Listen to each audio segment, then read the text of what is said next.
Bismillahirrahmanirrahim. Assalamualaikum warahmatullahi wabarakatuh. Alhamdulillahirrabbilalamin. Wabihi nasta'in wa ala umuri dunya waddin. Wassalatu wassalamu ala asyrafil anbiya'i wal mursalin wa ala alihi washabihi ajmain, amma ba'd.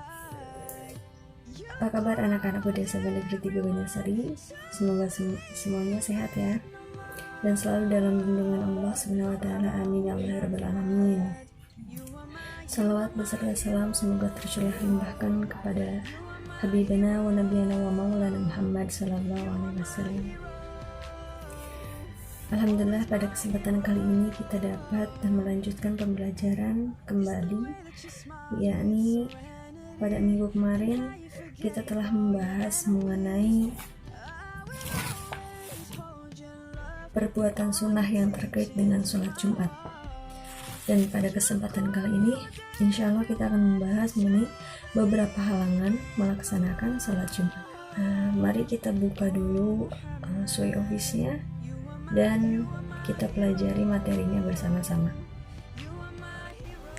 Pada minggu kali ini, kita masih membahas materi PAI kelas 7 semester 2 yang berjudul memupuk rasa persatuan pada hari yang kita tunggu. Mari kita lanjutkan pembelajaran berikutnya dengan diawali dengan membaca bismillah bersama-sama. Bismillahirrahmanirrahim, dan dilanjutkan dengan berdoa terlebih dahulu ya. Raditu billahi rabba wa bil islami dina wa bi muhammadin nabiyya wa rasulah rabbi zidni ilman warzuqni fahman wa amalan mutaqabbalan. Amin. Judul materi pada minggu kali ini yaitu mengenai beberapa halangan melaksanakan sholat Jumat. Tujuan pembelajaran: setelah mengikuti proses pembelajaran, peserta didik diharapkan dapat menerangkan beberapa halangan melaksanakan sholat Jumat. Yang kedua, mempraktikkan sholat Jumat. Pada pembahasan pertama, di sini ada PowerPoint yang mana pada minggu kemarin kita sudah membahasnya, dan pada kali ini kita ulas kembali. Bab sholat Jumat. Peta konsep sholat Jumat, yang mana pada sholat Jumat kita pasti akan mempelajari ketentuan dan juga hikmahnya terlebih dahulu, yang mana pada minggu sebelumnya kita sudah membahas mengenai pengertian, hukum, rukun, syarat wajib, syarat sah, sunnah, tata caranya. Dan pada minggu kali ini kita akan membahas larangan atau hambatan halangan melaksanakan sholat Jumat, dan juga bagaimana mempraktikkan sholat Jumat ini. Minggu kemarin kita mempelajari tentang sunnah-sunnah sholat Jumat, yaitu diantaranya mandi sebelum pergi ke masjid, memakai pakaian yang bagus, lebih utama yang berwarna putih, memakai wangi-wangian, memotong kuku, menggunting kumis dan menyisir rambut, bersegera pergi ke masjid, menempatkan diri di shaf barisan paling depan, melaksanakan sholat tahiyatul masjid, memperbanyak zikir, sholawat, membaca Al-Quran, dan bisa juga sholat sunnah sebelum khutbah. Larangan dalam sholat Jumat: yang pertama, bercakap-cakap, apalagi bercanda, datang ke masjid setelah iqomah, menegur orang dengan bersuara, membaca Al-Quran ketika khatib berkhutbah, membaca buku ketika khatib berkhutbah, tidak menyimak apa-apa yang disampaikan khatib. Hikmah sholat Jumat: mengharap ridho dari Allah SWT sebagai bentuk pengabdian kepadanya, meningkatkan keimanan dan ketakwaan kepada Allah SWT, sarana komunikasi antar umat Islam, memuliakan hari Jumat, menambah wawasan, keimanan dan ketakwaan, melatih disiplin, menghargai waktu, tertib, dan menghormati orang yang berkhutbah, menjalin ukhuwah Islamiyah di kalangan umat Islam untuk menunjukkan bahwa tidak ada perbedaan antara sesama manusia, semua sama, antara yang miskin, kaya, tua, muda, pintar, bodoh, dan lain sebagainya. Terwujudnya solidaritas dan kepedulian sesama muslim sebagai syiar Islam. Halangan sholat Jumat: sakit keras hingga tidak mampu melaksanakan sholat Jumat, musafir dalam perjalanan jauh karena hujan lebat, angin kencang, banjir, dan cuaca sangat panas, seperti di padang pasir. Praktik sholat Jumat: sebelum kita melaksanakan sholat Jumat, alangkah baiknya kita mengerjakan amalan-amalan sholat Jumat. Lalu ketika azan berkumandang, khotbah ke-1 dimulai dan khotbah kedua, lalu iqomah, dan dilanjutkan dengan pelaksanaan sholat Jumat. Sholat Jumat dilaksanakan secara berjamaah. Imam berdiri paling depan dan makmum mengikuti di saf barisan belakangnya. Imam menyampaikan perintah meluruskan shaf jamaah sholat Jumat. Bacaan surat Al-Fatihah oleh imam dilakukan dengan suara keras atau bizahron. Makmum menyimak dalam hati, dan setelah imam selesai, makmum membaca Al-Fatihah. Imam membaca surah atau ayat Al-Quran dengan suara keras.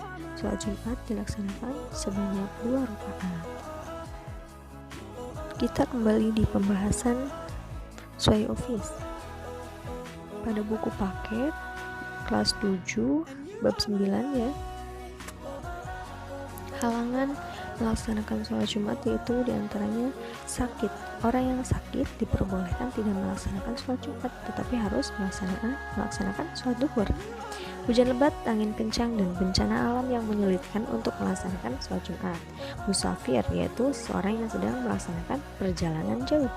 Perjalanan menuju tempat melaksanakan sholat Jumat tidak aman. Nah, kamu selalu melaksanakan sholat Jumat bukan? Nah, sekarang saatnya mengetahui ketentuan mengenai praktik sholat Jumat. Semoga ibadah sholat Jumat kalian menjadi semakin sempurna, walaupun sholat Jumat hanya diwajibkan kepada laki-laki. Perempuan juga harus mengerti apa tata cara atau ketentuannya. Pada bagian ini kalian akan berlatih sholat Jumat. Nah, di sini ada tata cara pelaksanaan sholat Jumat secara umum, yaitu yang pertama, bersihkan terlebih dahulu badan, pakaian, dan tempat dari hadas dan najis atau kotoran.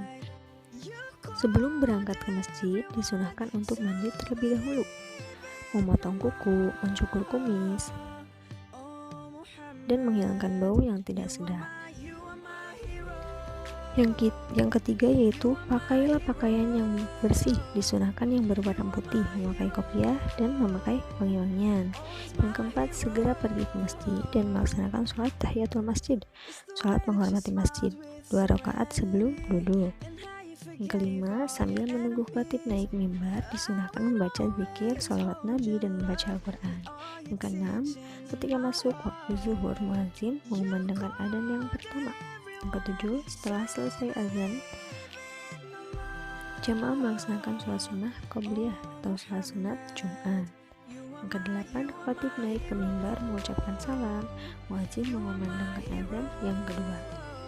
Bagi yang melaksanakan sholat Jumat dengan azan sekali, maka sebelum azan, khatib naik mimbar kemudian dikumandangkan azan. Setelah azan selesai, khatib melaksanakan khutbah. Khatib menyampaikan khutbahnya dengan 2 kali khutbah, diselingi dengan duduk di antara 2 khutbah. Pada saat khutbah dibacakan, jamaah memperhatikan dengan khusyuk, tidak bercakap-cakap meskipun suara khutbah tidak terdengar. Setelah selesai khutbah, muadzin mengumandangkan iqamah sebagai tanda dimulainya sholat Jumat. Jamaah bersiap-siap untuk melaksanakan sholat Jumat. Sebelum sholat dimulai, imam hendaknya mengingatkan makmum untuk merapatkan dan meluruskan shaf serta mengisinya yang masih kosong. Imam memimpin sholat Jumat berjamaah 2 rakaat.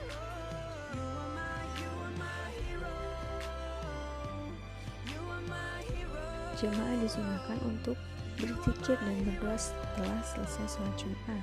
Sebelum meninggalkan sholat Jumat, disunahkan untuk melaksanakan sholat sunnah ba'diyah terlebih dahulu. Nah, di akhir ini ada evaluasi. Lalu sebelum ke evaluasi, Ibu akan membacakan terlebih dahulu kesimpulan dari pembelajaran hari ini. Yang pertama, halangan melaksanakan sholat Jumat seperti sakit atau hal-hal yang tidak memungkinkan untuk sholat Jumat. Yang kedua yaitu menunjukkan contoh pelaksanaan sholat Jumat.